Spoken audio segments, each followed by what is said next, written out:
What up, peeps? Welcome to today's vlog. We are getting started off here. Abby and I just finished helping her mom clean out the donkey pen. And it's kind of raining, it's kind of cold, it's kind of dirty.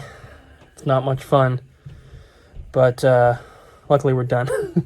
So we have one more day until we start our 30-day trial of the new inventory software. And I'm not exactly sure how long it'll take before we're going to be able to announce that the website's up, but hopefully it won't be more than like a couple weeks at the most. Assuming we can get everything imported kind of quickly, you know, we could be looking at least some stuff going up within just like a few days even.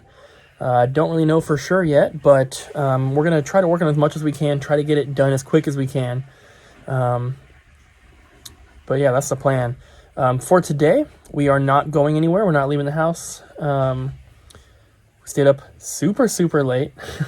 So we're going to the store tomorrow. So for today, we're just going to chill, relax, play some Animal Crossing, and I'll probably figure out something to film in the game room, kind of like I did a couple times last week with the my top 5 favorite Wii U games or the most expensive games in my collection. I'll do something else kind of like that. You'll already know what it is because it's probably the title of this vlog, but we don't really have any other plans for today, so let's just jump into it. It's getting kind of late, guys. Abby is already asleep. So after I filmed the intro, really the only thing that we did was play Animal Crossing. Played a ton today. I actually had Ryan come and visit my town for the first time, and he brought me some bamboo, which is awesome. That was like the only plantable kind of thing. Like I have all the fruits and I have the coconuts and all that, but I didn't have the bamboo yet, so he brought me some. I got that planted. He brought me 7, I think, so hopefully those will grow, and then they should spread and sprout more.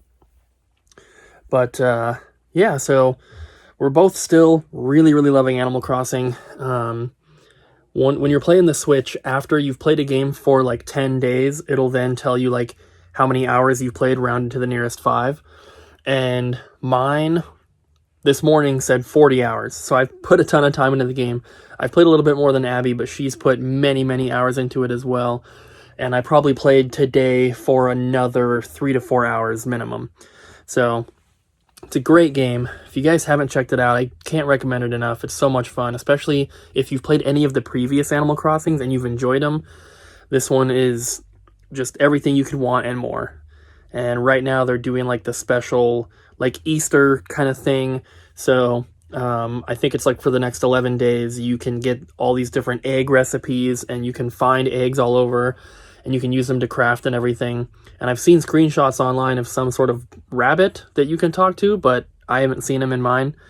But yeah, it's just a great game, so definitely check it out. But we also have a package to open today, and I believe the other day I said that package with the Complete in Box Earthbound was our last trade package that was on the way, but Abby reminded me that no, there's one more coming. The reason it took so long is because it came from Australia. So I was going to open it with Abby, but she was going to bed, and I was like, well, do you mind if I open it without you? And she said, go ahead. So we're going to take a look. Like always, Abby is the one who does the majority of the trade-ins. So all I know is that it came from Australia, but it's North American games. So let's get to opening that and take a look. All right, I've got my phone propped up with all my little N64 cartridges here. I hope it doesn't fall. So here is the box. I'm gonna go ahead and cut this thing open and we'll see what's inside. This is from Julian in Australia. So I don't know if this is a purchase that we are making or if this is a trade. Abby would have that info, but I'm just gonna cut it open here. It's like completely covered in tape, so I don't know exactly where the seams are. So I'm just cutting open the edge. All right. Looks like it's packed very well. They're all wrapped like this. Looks like there's a couple box games as well. So let's see how See how well I can open these.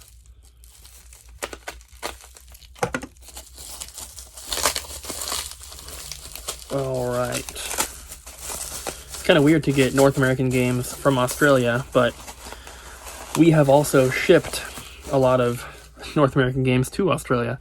So first up is Duke Nukem 0 Hour. And I might speed this up a little bit if I can't open them quick enough. I'd prefer not to, because I kind of need the footage for the vlog. Like I said, we didn't really have much going on today, so I still haven't decided what I'm going to film after this. I don't know, people were asking for like my top favorite games and all sorts of stuff. I'll figure something out. Kobe Bryant in NBA courtside, so that kind of weird. If I can just peel the tape, that would be much easier.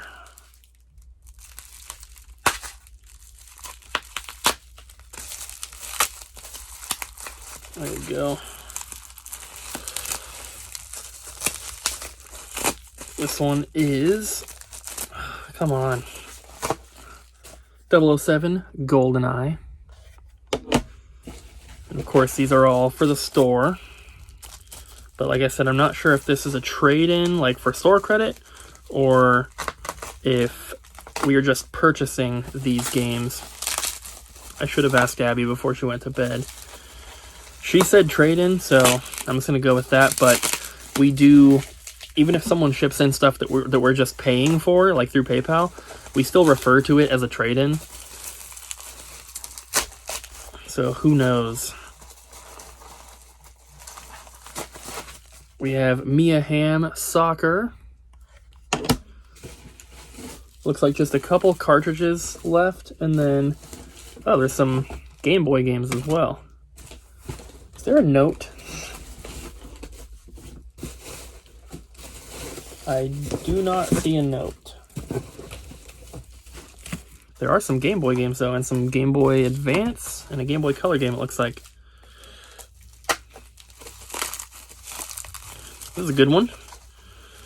This is one we don't have in stock at the moment. That's Kirby 64, the Crystal Shards, in excellent condition. One more cartridge here. One more N64 cartridge, I should say. And then we'll take a look at those Game Boy games, and then the boxed games we'll save for last. We have Rugrats in Paris, the movie. And then Game Boy Advance games here. Man, they're packaged too well. First one is Tarzan Return to the Jungle.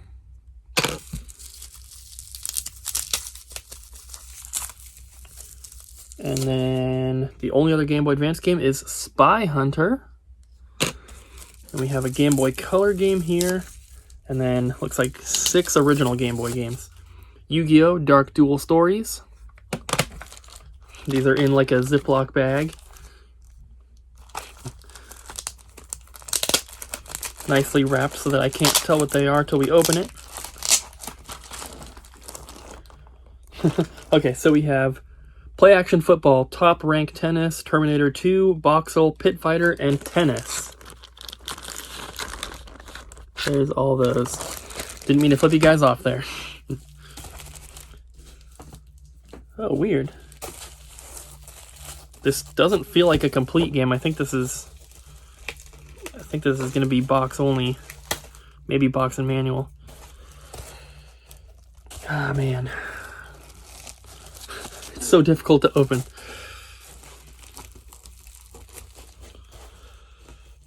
Come on.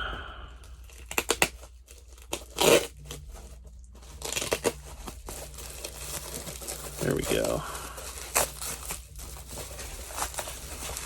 I feel like this one we've gotten in at the store. Like, this is probably the third one in the past couple weeks. Ready to Rumble Boxing. This is box only.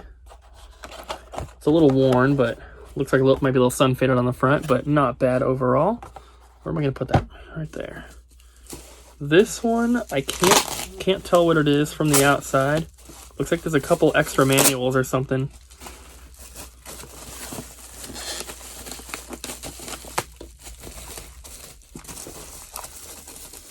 So close. So there's definitely an extra manual in the box protector. It's one of those like extra thick box protectors. So we have the manual for Duke Nukem 0 Hour, kind of wrinkled. And then we have Star Wars Episode 1 Racer. This one is complete. Awesome. Basically any Star Wars game for N64 that we get complete in box typically will sell pretty quick.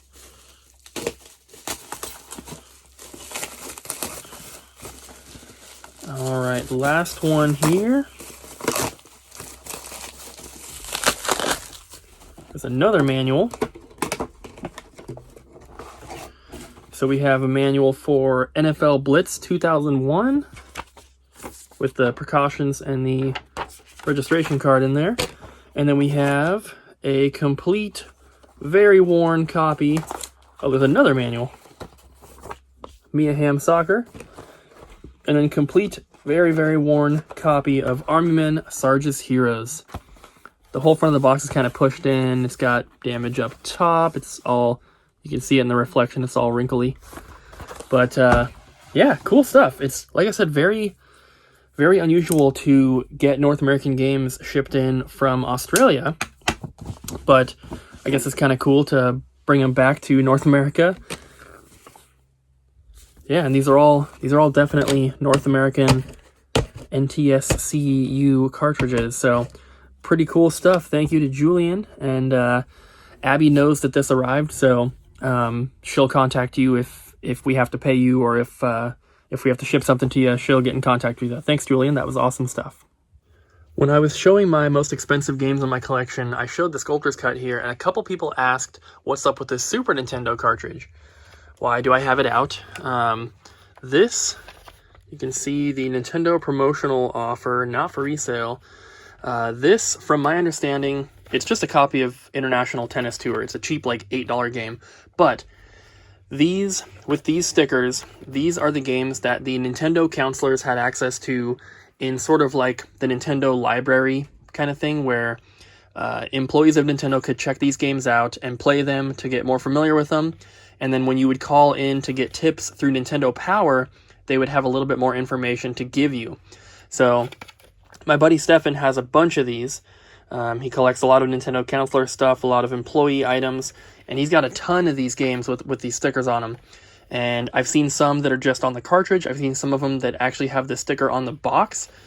And it's a very niche thing, so I don't really know what kind of value something like this would have. I couldn't find any of this particular game. Stefan didn't have this game either.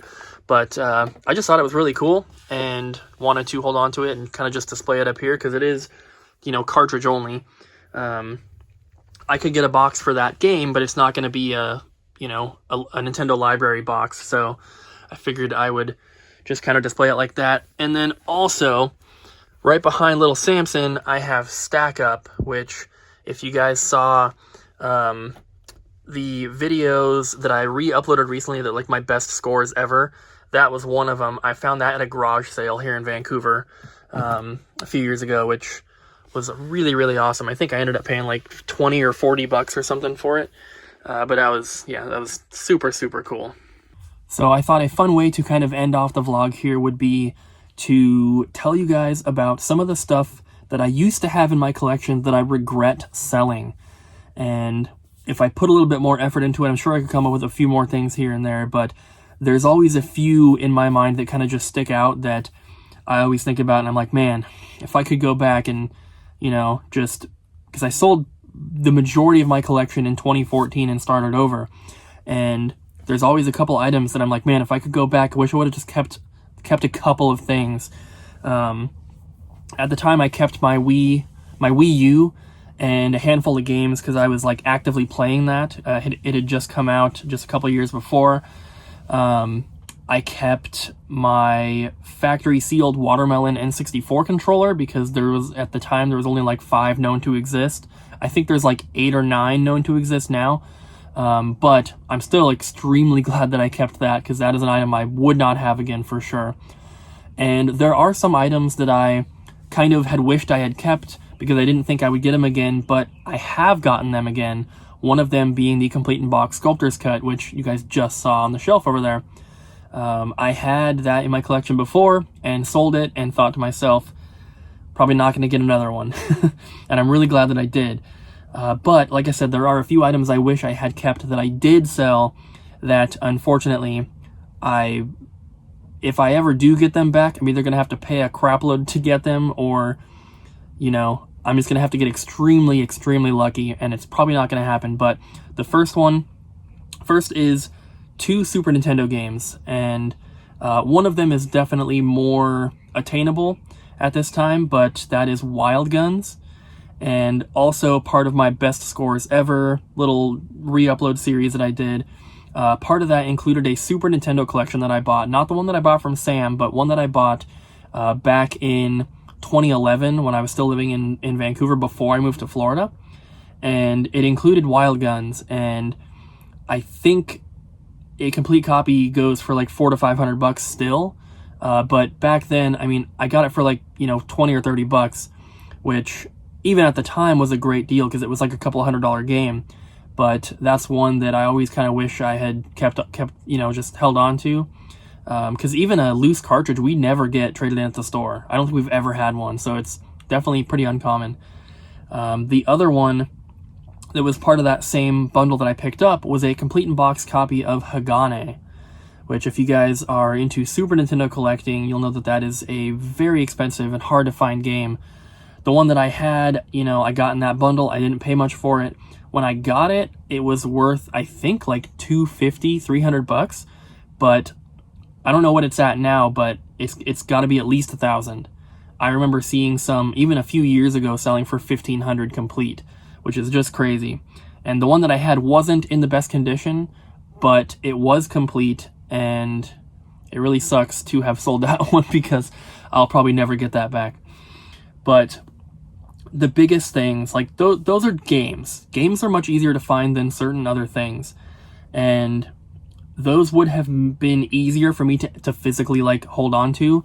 There were a couple things that I sold that with moving across the country, there's no way I could have kept them even if I wanted to, but I wish that there was a way to make it work.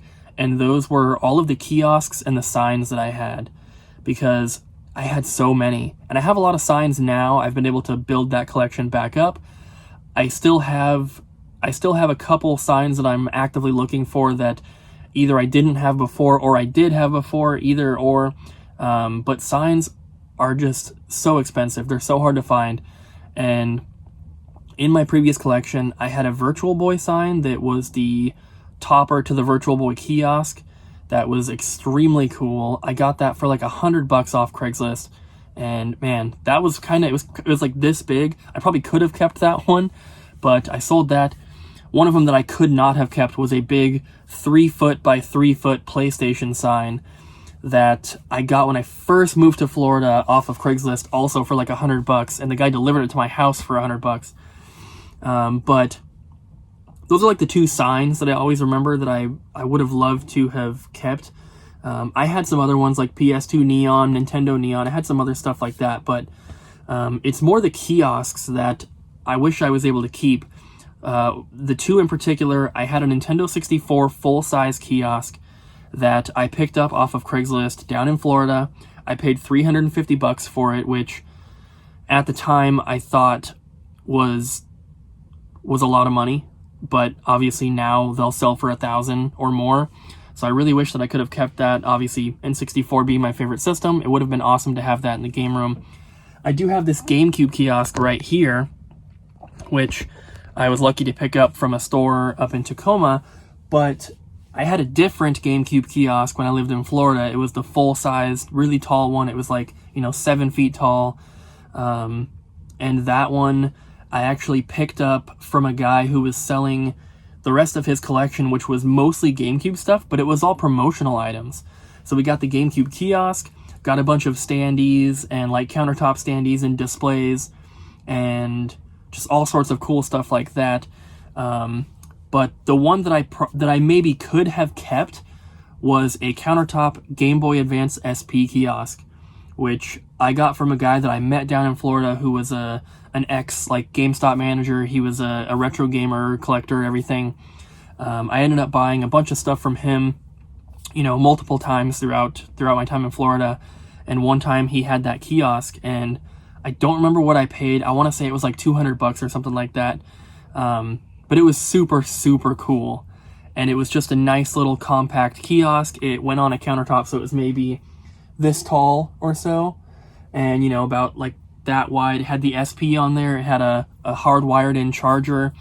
And I think it came with a not for resale copy of some F-Zero game for the Game Boy Advance, which I always thought was kind of cool, and I just left it in there. But that kiosk was so freaking cool, and I see some of them posted up for sale on Facebook groups or on eBay or whatever now, and the cheapest I've seen one has been like $1,000, and I would love to get another one, but I'm not willing to pay that much for it. But yeah, those are just some items that I wish I had kept that I regret selling. Some of them would not have been practical to keep, like I mentioned, the giant kiosks and the 3 foot by 3 foot sign, but those are just really, really cool items that I don't really anticipate myself getting in my collection again. And if I do, it's either going to take me a really, really long time and I'm going to have to get super, super lucky, or I'm going to have to pay up for them, which, you know, sometimes I'm willing to do, but I always love trying to find a deal, of course. So hopefully you guys have enjoyed the video for today. This is all I've got for you. Tomorrow will be a little bit more eventful. We are going to the store. We're working tomorrow. Ryan will be there, and we are actually selling the Pink Panther pinball machine and the GameCube kiosk that I built. I took pictures when we were there yesterday of the rest of the machines that we have not posted on the Facebook Marketplace. I took pictures of them, got them posted last night, and I had a ton of people messaging me today about all sorts of different ones. So we're keeping the Neo Geos, but the Bronco pinball machine, the Pink Panther pinball machine, the GameCube kiosk, the Raiden 2 cabinet, and the Devastators cabinet are all up for sale. And I have a guy who is coming from Hillsboro. He either owns or works at a place called Next Level Pinball Museum, which I had never even heard of. I looked it up. It looks amazing. It's like in a 2-story barn, and they've got hundreds and hundreds of pinball machines. So I definitely want to check it out at some point. And he's going to be picking up the Pink Panther machine, which, as you guys know, does not work at the moment. But I knew that I had priced it very fairly because we are just trying to kind of move it and make space. I knew that if we had brought it home, it would just go in the shop and it would just sit there forever. So selling it, unfortunately, is what we have to do. But he's coming to pick that up. He also wants the GameCube kiosk, which I think is pretty cool because I built that myself. It's not like an official kiosk. And so those are both pending for that guy. And then I had another person message about the kiosk, and I said, "You're second in line, I'll let you know."